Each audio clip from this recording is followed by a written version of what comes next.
video blog for you today. And I had a question from from someone in my community about yoga postures for grief, to release grief.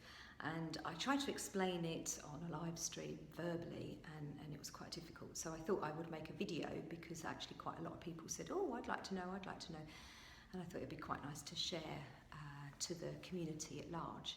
So we hold grief behind our hearts here, and it's also at this point that we receive love, and then we give love out from the front of our hearts. So there's this real, this energy moving in and out of us, and when we can release grief, and grief can get very, very stuck, and that means that we feel very stuck in life, and so when we have these emotions that are slowing us down, obviously we are not working to our potential, and we're not able to really live fully.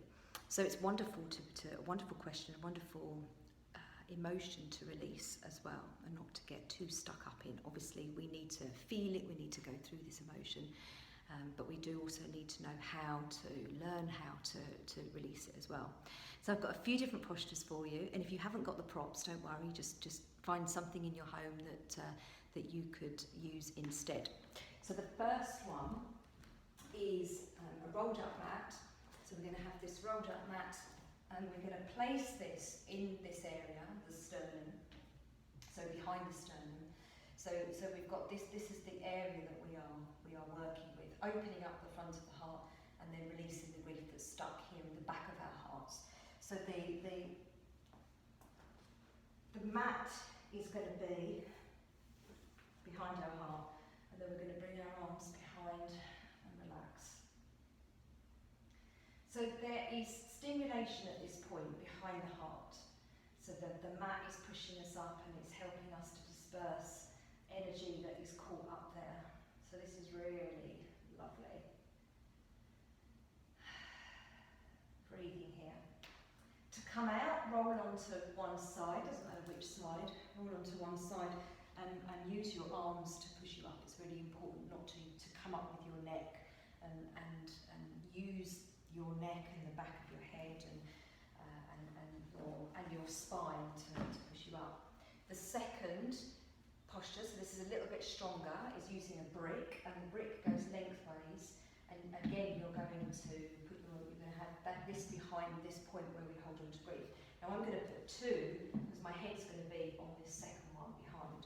So I'm aiming for this first block to be behind my sternum,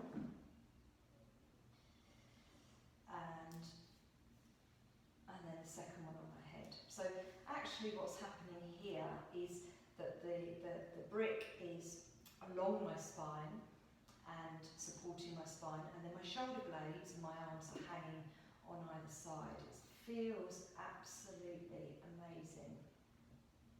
Legs can be crossed or they can be straight, it's up to you, it doesn't really matter.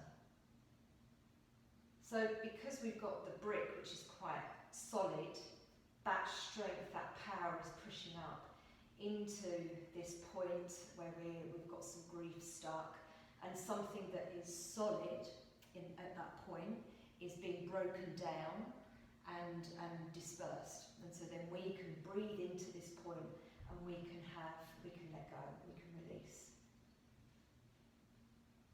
So on the inhalation, we can really get into this movement, this dispersing, and the exhalation we can release. So we can use our breath in that way. Inhalation, really get into what's going on, and the exhalation, releasing. Make sure that the neck and the head is relaxed. And then roll again onto your side and push yourself up to sitting, because you really don't want to be straining your neck at all. And then to finish off, what is really nice is we actually begin and finish off our restorative yoga classes with this. So we've got one block in landscape, one in portrait, and then we've got a bolster. So this is I would say do this after you've done one of these two. So this finishes the little set of, the little mini class of, you can have your legs crossed or you can have your legs straight. And then, so this is much more relaxed. So it's the same thing, you've got the bolster underneath your spine, and then you've got your shoulders and your arms hanging down to the sides. Super relaxed. I sometimes end a yoga class for 10 or 15 minutes in this posture. It really is absolutely heavenly. Finishing off by rolling onto your side and pushing yourself up. So my whole weight is on this arm, and then using both arms to push me up. So I hope you enjoyed that little mini class for releasing grief and then being able to express ourselves better, to be more in our hearts, to be more in our truth, and to feel this flow of energy in and out, this flow of love in and out of our lives. And yeah, hope you enjoyed. Let me know which ones you've done, how it's been, if it feels good. Let me know. Bye.